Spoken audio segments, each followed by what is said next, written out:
अभी हम कुंवार हई बड़ा सुकवार हई यही रे लई कवन के बड़ा जान मार हई। अरे का बुझला अभी हम कुंवार हई बड़ा सुकवार हई यही रे लई कवन के बड़ा जान मार हई। सुना हम हई बम्बईया छोरी का बुझला। अरे पागल हमरो सुनबो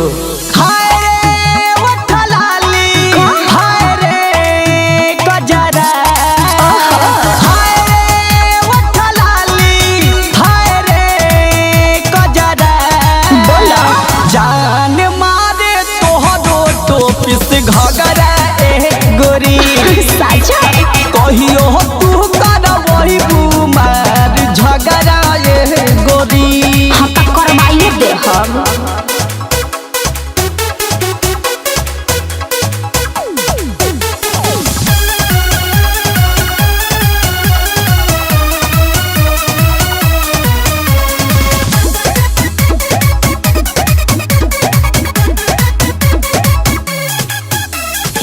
मारेला सेंटा गमकौआ कपड़ा पेन्ही झलकौआ झियारा जनी लली चावा करे जे पियाले बड़ी हम पहुआ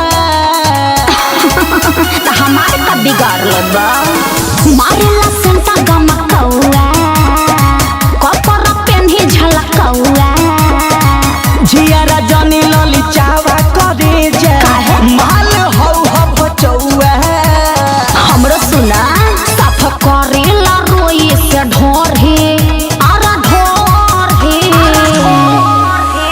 हाय रे उठलाली हाय रे गजरा हाय रे कनबाली बोला हाय रे गजरा जान मारे तोहरो टोपिस घगरा ए गोरी कहियो तू कर वही बू हमनी में झगड़ा ए गोरी।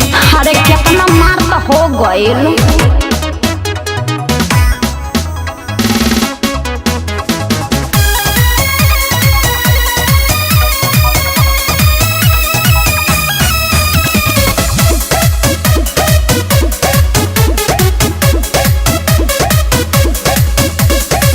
जहाँ जहाँ जाए पानी में आगिया लगाए अमर राजा के कोरा में आ जा ऊपर नीचे खेलाई। अरे हमारा फेर में मत पड़ा। जहाँ जहाँ जाए पानी में आगिया लगाए छोटू छलिया के कोरा में आ जा ऊपर नीचे खेलाई। सुना अनुज काव्य के हई कमजोरी कमजोरी।